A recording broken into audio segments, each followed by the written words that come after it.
પોતાના ભગવાન ઈશુને, હે માં ભગવાન કંઈક કૃપા કરો. રામને, કૃષ્ણને બધાને પ્રાર્થના કરી અને છેલ્લે એમ લાગ્યું કે મહિના આવી રીતે મરવા કરતો ફટ દઈને એક ઝટકે મરી જવો હાલ. સુસાઇડ માટે, આત્મહત્યા માટે પોઈઝન, ઝેર લાવ્યું કે આજે હું મારા જીવનને ટૂંકાવી દઉં, આજે હું મરી જાઉં. પણ ભગવાનની દયા જુઓ, જ્યારે આવો સંકલ્પ કરીને સુવા ગઈ ને, ફટ દઈને લોર્ડ સ્વામિનારાયણ બુક પુસ્તક 5 વર્ષ પછી લોર્ડ સ્વામિનારાયણ પુસ્તક હાથમાં આવ્યું. એને કહ્યું કે બધાએ ભગવાનને પ્રાર્થનાઓ કરી છે તો આ ભગવાનને પણ હું પ્રાર્થના કરી લઉં. એને જોઈ બુક અને ઇંગ્લિશમાંથી લોર્ડ સ્વામિનારાયણ આખી બુક એને વાંચી. પણ ભગવાનનું નામ એવું છે ને સ્વામિનારાયણ, સાંભળતા સાથે, બોલવાની સાથે, ખાલી એકવાર યાદ કરવા માત્રથી અંતર શાંત થઈ જાય. એના મનમાં ઉમરનો હતો કે મેં મરી જાઉં. પણ એને શાંતિ મળી વાંચવાથી. 1 દિવસ, 2 દિવસ, 3 દિવસમાં એની એ બુક પૂરી થઈ. અને 3જા દિવસની રાત એ જ્યારે સૂતી ને, તો સૂતી વખતે 5 વર્ષ પહેલા એ ઘનશ્યામ મહારાજે જે વસ્ત્રોમાં, જે વાતાવરણમાં દર્શન આપેલા, એના એવા દર્શન શ્રીજી મહારાજે 5 વર્ષ પછી એ છોકરીને સ્વપ્નમાં આપ્યા અને કીધું હવે ચિંતા કરવાની જરૂર નહીં, મારી પાસે આવી જાય, બધું હલકું કરી દઈશ. ભગવાન ઇંગ્લિશ બોલતા આવડે, સ્પેનિશ બોલતા આવડે, બધું ભગવાનને બોલતા બનાવનારા જે છે. સવારે ઉઠતાની સાથે જોયું કે આ કેવું મંદિર, 5 વર્ષ પછી ભૂલી જાય ને માણસ, આવું કયું મંદિર હશે. પણ એમ જોયું લોર્ડ સ્વામિનારાયણ, એટલે સ્વામિનારાયણ નામે ગૂગલ ઉપર એને સર્ચ કર્યું.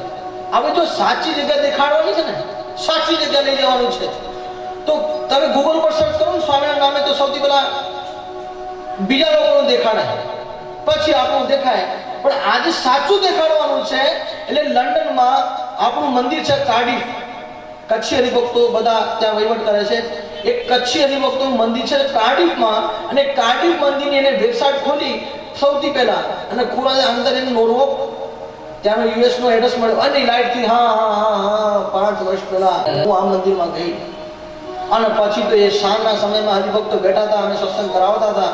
એવા સમયમાં એ દોડતી આવી, રડતી આવી, આ જ હતા.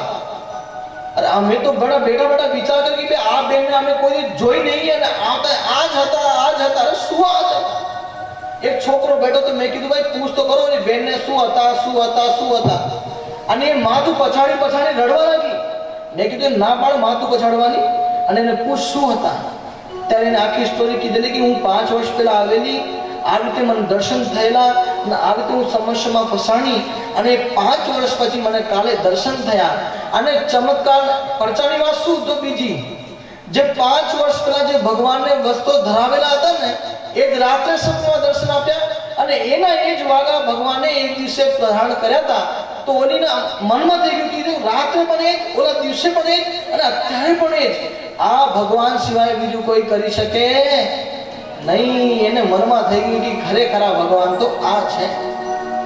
પછી આપણા પાસે બહુ દુઃખી થઈ, ગદગદિત થઈ. પછી આપણે હરિભગત સાઈડમાં રાખી, વચ્ચે રાખી, એને શ્રીજી મહારાજના નિયમ આપ્યો કે તારે દરરોજ એને આવવાનું, અહીંયા આવીને ચરણામૃત, ભગવાનનો ચરણાવીનું જળ હોય ને, અભિષેકનું જળ, એ જળ તારે ગ્રહણ કરવાનું. અને અહીંયા જે ટેબલ ઉપર ફ્રૂટ કે કંઈ સ્વીટ કે કંઈ પણ પ્રસાદી પડી હોય એ લઈને તારે 5 વાળા ભગવાન આગળ બેસીને કરવાની, અને પછી અહીંથી જવાનું. મહિના સુધી એને આવું કર્યું ને, અને મહિના પછી જ્યારે રીચેકઅપ કરાવવા ગઈ ત્યારે 99 માંથી 45 આવી ગઈ. પણ ડોક્ટર વિચાર કરી કે આની આવી દવા હજુ સુધી શોધાણી નથી કે આવું 99 ડેડલાઈન ઉપર પહોંચી ગયા પછી અડધું થઈ જાય. ત્યારે એના વચનો શું હતા? તમે જે ના કરી શકો તે ભગવાન કરી શકે, બીજું કોઈ કરી શકે નહીં. અને એને બીજા મહિના આપણે સેવા આપી કે તું મંદિરમાં આવે ત્યારે બધા લોકો જ્યારે જમવાનું બનાવતા હરિભક્તો એને જોડે તારે હેલ્પ કરવાની, સાફ સફાઈમાં તારે હેલ્પ કરવાની, આ મંદિરમાં કીર્તન બુકો ગોઠવી દેવાની. આવી રીતે સેવા આપી અને આડી મહિનાની અંદર ચોખ્ખી. હવે એને કઈ ખબર પડતી નહીં, આપણે ગુજરાતીમાં સ્વામિનારાયણ સ્વામિનારાયણ કરીએ, મારો રૂડું સ્વામિનારાયણ નામ કરીએ, એને કઈ ખબર નહીં પડતી. પણ મંદિરમાં જ્યારે સત્સંગ થતો હોય ત્યારે બેસે અને પોતાની તાળીઓના થાપથી ભગવાનને રાજી કરે. અને ભગવાનની કૃપા એવી હતી કે હમણાં 5 મહિના પહેલા એ ઇન્ડિયા આવી. પછી આપણે એને કોન્ટેક્ટ કરીને એને કીધેલું કે ભાઈ તું છપૈયા જા. અને છપૈયા ગઈ તો એને મોટો નસીબ કયો એનો કે વખતે મોટા ગાદીવાળા એ વખતે ત્યાં હતા. એટલે મેં ભંડાર ભગતને કોન્ટેક્ટ કરી મેં કીધું કે ભાઈ એક ઢોળી ત્યાં આવી છે, એને મોટા ગાદીવાળાથી મળાવો એટલે એનું બીજું કામ પૂરું પાકું થઈ જાય. અને પછી મોટા ગાદીવાળા મળ્યા, એને મોટા ગાદીવાળા મળીને બહુ આનંદ થયું. અને પછી એ છપૈયાની માટી ત્યાં લાવીને બધા પકડે, જો ભગવાનના જન્મસ્થાનની માટી, ભગવાનના જન્મસ્થાનની માટી બદલ આપી એટલી રાજી થતી હતી. ત્યારે આપણને થયું કે જો ખરેખર ભગવાન આના પ્રાપ્ત કર્યા છે કે આજે એને કેવો કેફ છે, આ ભગવાનના જન્મસ્થાનની માટી કેવા રાજીની રેડ થઈને આપે છે. આ કોણ કરી શકે? આ ભગવાન કરી શકે. નહીં તો આપણું કામ છે સ્પેરિસને સત્સંગ કરાવો, સ્પેરિસને ગોતી લઈ આવે અને એને પણ સત્સંગ કરાવે. આજે મંદિરમાં સાફ સફાઈનું કામ હોય, પછી ઓલો પૂરીઓ બનાવવાની હોય, તળવાની હોય, એ વાસણ સાફ કરવાનું, બધી સેવા કરે. એને ઓળખાણા ભગવાન. એમ પર્વતભાઈને પણ ભગવાન ઓળખાઈ ગયા હતા.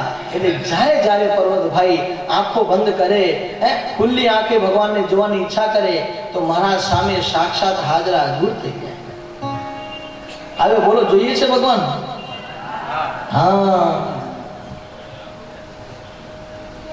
અને નિષ્કાળ સ્વામી અહીંયા કહે છે કે આ પર્વતભાઈની વાત જે કોઈ દિલે કરીને, મને કરીને સાંભળશે, એના અંતરના જે વિકારો છે, જે દોષો છે, પંચ વિષયરૂપી દોષો, એ સર્વે દોષો નાબૂદ થઈ જશે, ટળી જશે અને મહારાજની સમીપતા એને મળશે. એ પર્વતભાઈને આપણે સૌ નમસ્કાર કરીએ. નિષ્કુળાનંદ સ્વામી હવે આગળ એવો ને એવો બીજો પરચો કહે છે. કોનો? મૂળજીનો.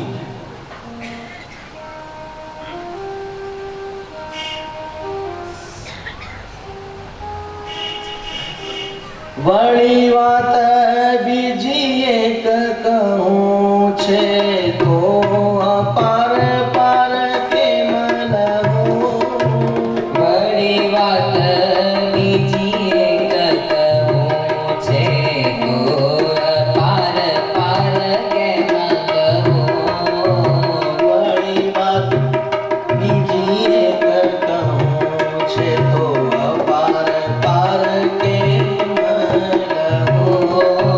વળી વાત બીજી એક કહું છે અપાર પાર કેમ લગું. ભક્ત એક અનુપમ જાણો નામ મૂળજી જાતિનું વાણો. ભક્ત એ અનુપમ જાણો નામ મૂળજી જાતિનું વાણો.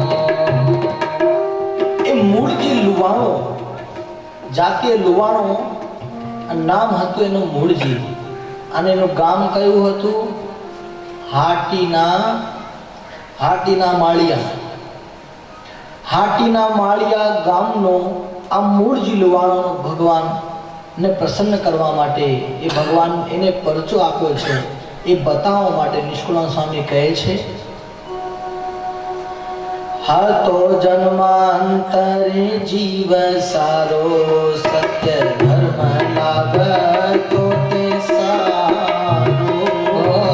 હતો જન્માંતરે જીવ સારો, સત્ય ધર્મ લાગતો તે સારો. પછી જન્મ ધાર્યો એને જ્યારે મળ્યો કુસંગ રહ્યો એવો ત્યારે. પછી જન્મ ધર્યો એને જ્યારે મળ્યો કુસંગ ન રહ્યો એવો ત્યારે. સ્વામી કહે છે કે આ મૂળજી લુવાણો, જાતિ કરીને લુવાણો છે, નામ છે એનો મૂળજી. હાટીના માળિયાનો એનું ગામ છે, પણ એ મૂળજી અત્યારે તો કુસંગી છે, પણ પૂર્વે બહુ સારો જીવ હતો. અને પૂર્વ ઇતિહાસની અંદર હરિલલ્લા કલ્પતરુમાં એનું લખેલું છે કે આ મૂળજી પૂર્વ જન્મમાં વિષ્ણુ શર્મા નામનો બ્રાહ્મણ હતો. બહુ વિદ્વાન, ભણેલો ગણેલો, સર્વે રીતે સંપૂર્ણ હતો અને એને પોતાના જ્ઞાનનો અભિમાન પણ હતો.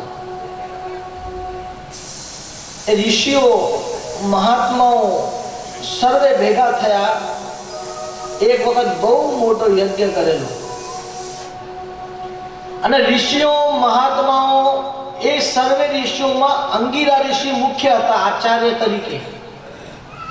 અને સર્વ યજ્ઞ કરતા. યજ્ઞેન સગનમય દેવા સ્થાણી ધર્માન્ય વર્તમાન્યાસન્ન દેહનાગમ મહિમાન પૂર્વે સાધ્યાસંગ દેવા. સર્વે યજ્ઞ કરતા હતા. આ વિષ્ણુ શર્મા ત્યાંથી પ્રસાર થયો. જ્ઞાનનો અભિમાન હોવાના કારણે કોઈ પણ ઋષિઓને નમસ્કાર કર્યા નહીં, સંતોને નમસ્કાર કર્યા નહીં. અને જે યજ્ઞ નારાયણ હતા એ યજ્ઞ નારાયણ આગળ પણ એને માથું નમાવ્યું નહીં.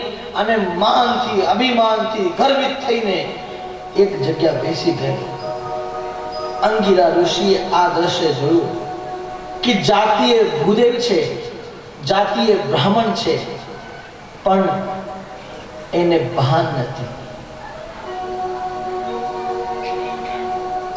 સભામાં આવીએ, સત્સંગમાં આવીએ ત્યાં મહારાજને આપણે સૌથી પહેલા અંદર પ્રવેશ કરતા નમસ્કાર કર્યા. પણ આ વિષ્ણુ શર્માએ કંઈ કર્યું અને અંગિરા ઋષિ ક્રોધાયમાન થયા. અને અંગિરા ઋષિ ક્રોધાયમાન થઈને શ્રાપ આપે છે કે જા, તું તુચ્છ એવી જાતિમાં જન્મ લઈશ. અને પછી એ બહુ રડ્યો, બહુ રડ્યો. તને કુસંગનો યોગ થશે. પાછો રડ્યો, બહુ રડ્યો. અને બહુ રડતા રડતા રડતા અંગિરા ઋષિને કહે છે કે ઋષિ, મને માફ કરો. હું મારા અંદર જ્ઞાન હોવાના કારણે જ્ઞાનના અભિમાનથી મલથી મને એમ હતું કે મહારાજ એવો કોઈ વિદ્વાન નથી, મારા જેવો સારો શાસ્ત્ર જાણનારો નથી. અને એ અભિમાનની અંદર મેં તમારા જેવા મોટા મોટા મહાત્માઓને નમસ્કાર વંદન નહીં કર્યા. આ યજ્ઞ નારાયણને પણ નમસ્કાર નહીં કર્યા. અને એના કારણે તમે મને શ્રાપ આપ્યો છે, પણ શ્રાપ પાછો લો. ત્યારે કહે છે કે બેટા, આ લેવાય એમ નથી. તીર એકવાર નીકળી જાય કમાનમાંથી, પાછું ખેંચાય ખરું? હા, પણ તું બ્રાહ્મણ છે, તારા અંદર પશ્ચાતાપ દેખાય છે. અને એના કારણે આ શ્રાપ તો હું પાછો નહીં ખેંચી શકું. પણ જા, તને હું એવો વચન આપું છું કે તું એવી હલકી જાતિમાં જન્મ લેશે, કુસંગનો યોગ તને ભરપૂર થશે. અને જ્યારે તું પૂરી રીતે કુસંગી થઈ ગયેલો હશે ને, એ સમયમાં પુરુષોત્તમ નારાયણ એ સર્વ અવતારના અવતારી એ પ્રગટ ભગવાનનો ભેટો તને થશે. અને એ વિષ્ણુ શર્મા બહુ રાજી થયો. અને જ્યારે દેહ પડ્યો ત્યારે હાટીના માળિયા એ ગામમાં એનો જન્મ થયો. અને એ જન્મ લઈને એનું નામ પડ્યો મૂળજી. હવે મૂળજીનો ધંધો શું? ચોરી કરવી. અને એની પાસે કળા હતી. એની દ્રષ્ટિમાં કોઈ સારી વસ્તુ આવી જાય ને, અત્યારે તમને દેખાય છે, પણ જ્યાં સુધી એની દ્રષ્ટિમાં ના આવે ત્યાં સુધી તમને દેખાય. પણ એની દ્રષ્ટિમાં આવી જાય ને, એના પછી દેખાતી બંધ થઈ જાય. કેમ કે એની નજર અને એની કરામાત એવી હતી ને, હાથ ચાલાકી. ગમે તે વસ્તુ ગમી હોય તો લઈ જ લે. ઘણા નગરોમાં, ઘણા ગામડાઓમાં, ઘણા શહેરોમાં એને ઘણી ચોરીઓ કરી. અને ચોરી કરી કરી કરી કરીને એવો મોટો ધર્મી થયો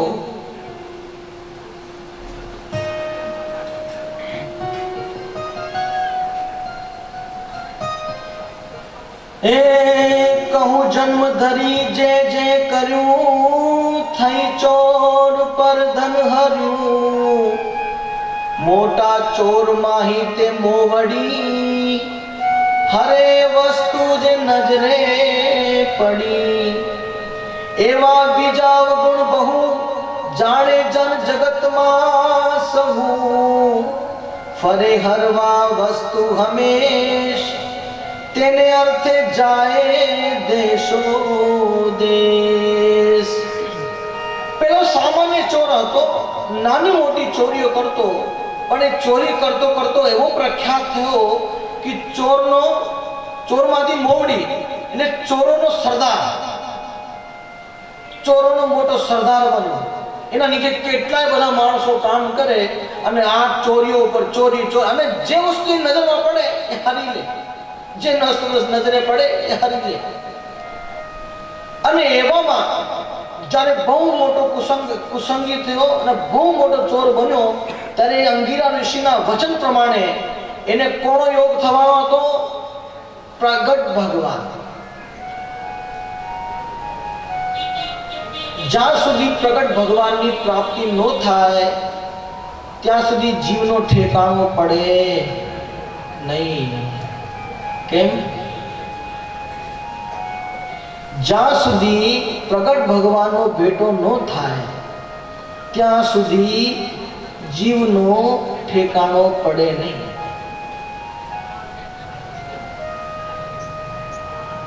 ગિદ્ધ હતો, અધમ જાતિનો ગિદ્ધ, નામ હતું જટાયુ. અને અત્યાર સુધી મૂળજીને કોઈ પણ મહાત્મા સંત પુરુષ કોઈનો યોગ થયેલો નહીં. પણ આજે જ્યારે એને મોટો ચોર બન્યા પછી, ચોરોનો સરદાર બન્યા પછી એને જ્યારે પુરુષોત્તમ નારાયણનો યોગ થશે એના પછી એનું જીવન બદલાશે. એમ અધમ જાતિનો ગિદ્ધ અધમ જાતિનો પક્ષી કહેવાય. એનું આહાર માંસ ભક્ષણ કરવું. અને એ અધમ જાતિના ગિદ્ધને પ્રગટ ભગવાનની ઓળખાણ થયેલી કે આ જે જાય છે આ બીજા કોઈ નહીં, એ સતી છે. એ ભગવાન રામ જે પ્રગટ છે એ પ્રગટના ધર્મ પત્ની છે, એની મારી માં સમાન છે અને મારો ફરજ છે કે એની રક્ષા કરું. પ્રગટની ઓળખાણ કરીને જ્યારે પોતાના પ્રાણોનો ત્યાગ કર્યો ને ત્યારે ભગવાન રામ આવીને એ જટાયુનો અગ્નિ સંસ્કાર કરીને એને મોક્ષ આપ્યો. ભગવાન રામે પોતાના પિતાને પણ અગ્નિ સંસ્કાર આપ્યો નહીં. અને એ જટાયુને, એ ગિદ્ધને ભગવાને પોતાના હસ્તે એનો અગ્નિદાહ કરેલો, એને મોક્ષ આપ્યો. સંતો લખે, પ્રગટને ભજી ભજી પાર પામ્યા ગણા, ગિદ્ધ ગણિકા કપી વૃંદ કોટી. ગિદ્ધ જેતલપુરની ગણિકા, કપિવૃંદ વાંદરાઓનો ટોળું. अब વાંદરાનો ઉદાહરણ થાય. અયોધ્યામાં જાઓ, કોહડી લઈને જાઓ, ફટ દઈને ગાયબ. જ્યાં મૂળજી એમ દેખાય નહીં અને ગાયબ કરી દે, એમ અયોધ્યામાં તમે જાઓ ને વાંદરા તમારા હાથના પ્રસાદ જોઈને કઈ કામથી. એ વખત તો અમે ઘણા બધા સંતો હતા, સાથે એક ભગત, સુંદર ભગત હતો. તો હવે પ્રસાદ લીધું ભગવાન ધરાવવા માટે કે સ્વામી ચલો ભગવાન પ્રસાદ ધરાવીએ રામ ભગવાનને, કઈ વાંધો નહીં. એને બહારથી પ્રસાદ લઈને ખિસ્સામાં નાખ્યું. જે દુકાનો હોય ને ત્યાંની પ્રસાદની દુકાનો, પ્રસાદની દુકાનની આજુબાજુ બેઠા હોય વાંદરાઓ. ત્યાંથી બધું નિરીક્ષણ, કોણ લઈ જાય છે, ક્યાંથી લઈ જાય